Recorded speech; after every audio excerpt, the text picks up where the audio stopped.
Assalamualaikum warahmatullahi wabarakatuh.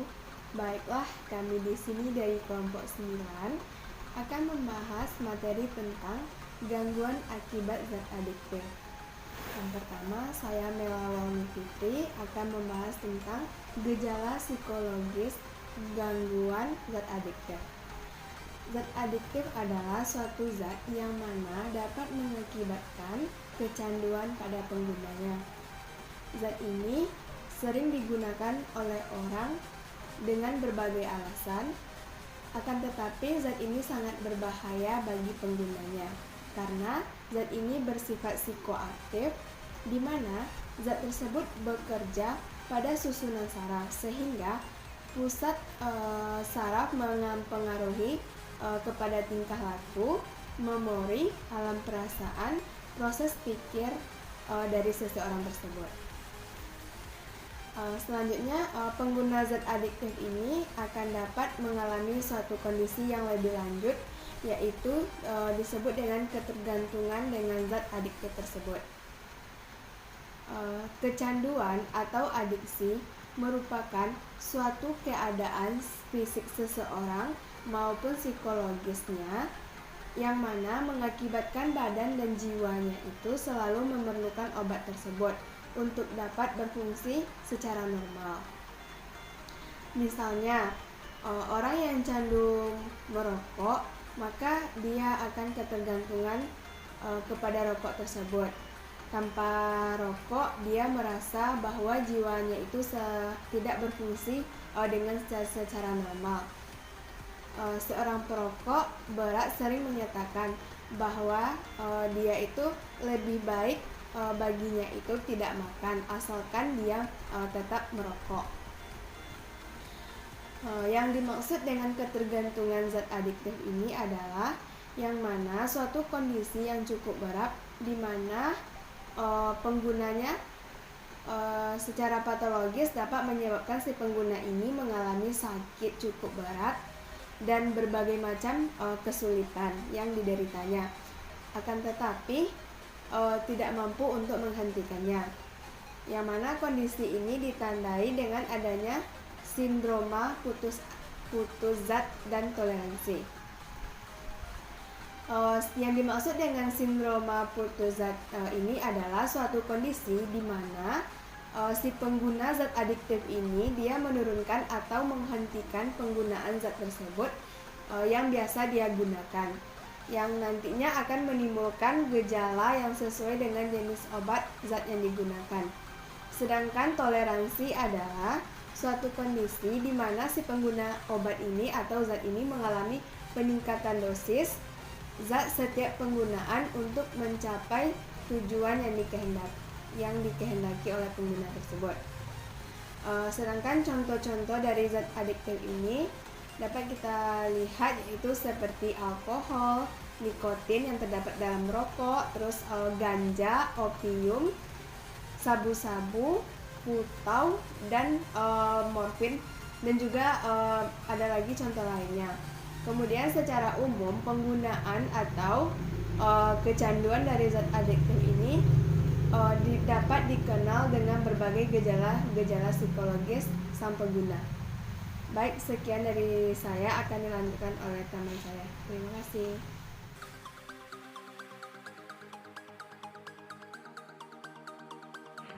Baiklah, saya Helni Nurbaiti akan menjelaskan tentang gejala-gejala psikologi umum yang dapat dilihat atau dikenali dari penggunaan zat adiktif. Yang pertama, lamban bekerja atau ceroboh bekerja, di mana penggunaan zat adiktif akan berdampak pada bagaimana ia bersikap. Contohnya, dalam bekerja ia akan malas dan juga melupakan tanggung jawab atas bekerjanya. Yang kedua, hilangnya kepercayaan diri, di mana penggunaan zat adiktif ini akan mempengaruhi fungsi otak dan juga akan mempengaruhi bagaimana ia akan membawa dirinya.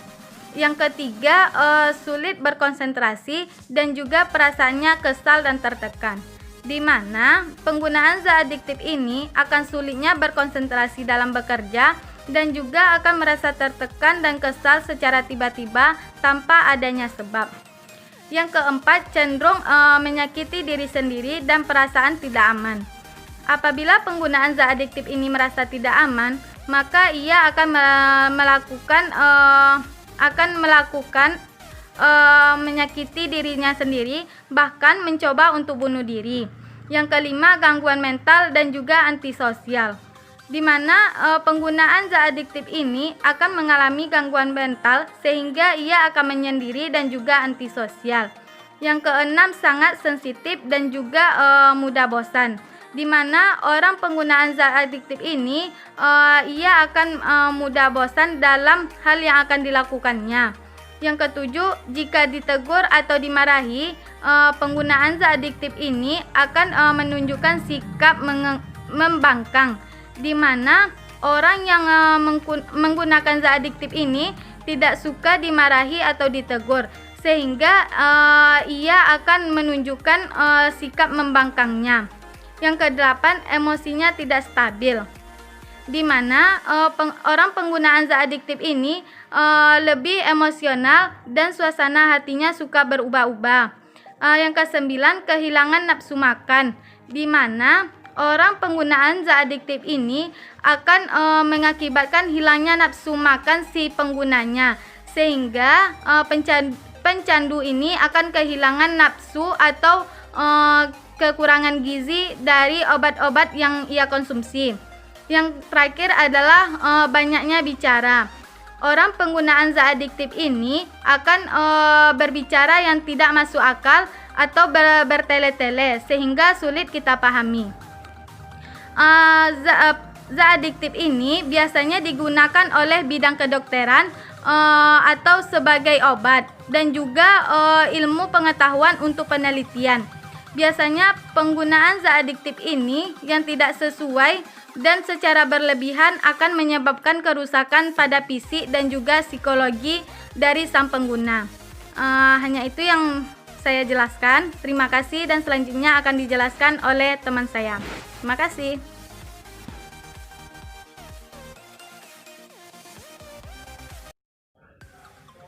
Baik, selanjutnya saya akan menjelaskan mengenai terapi atau pendekatan apa yang digunakan seorang konselor untuk mengkonseling klien yang kecanduan zat adiktif. Terapi yang digunakan untuk membantu seorang klien yang kecanduan zat adiktif ini, seorang konselor bisa menggunakan pendekatan CBT, Cognitive Behavior Therapy, yang mana pendekatan ini adalah psikoterapeutik yang digunakan oleh konselor untuk membantu individu ke arah yang positif. Kemudian kita ketahui bahwa tujuan terapi dari terapi CBT ini adalah untuk menggantikan keyakinan yang memberikan kontribusi kepada perilaku self-defeating dengan keyakinan yang diasosiasikan dengan penerimaan diri atau self-acceptance dan pemecahan masalah yang konstruktif. Kemudian bisa disimpulkan bahwa tujuan dari terapi kognitif perilaku ini adalah untuk mengajak klien mengenali dan mengubah distorsi kognitif yang mempengaruhi mood dan merusak diri sendiri yang dititik beratkan pada masa kini untuk diubah dari masa negatif menjadi positif dengan tidak mengabaikan masa lalu klien. Sekian dari kami pembahasan mengenai kecanduan akibat zat adiktif. Wassalamualaikum warahmatullahi wabarakatuh.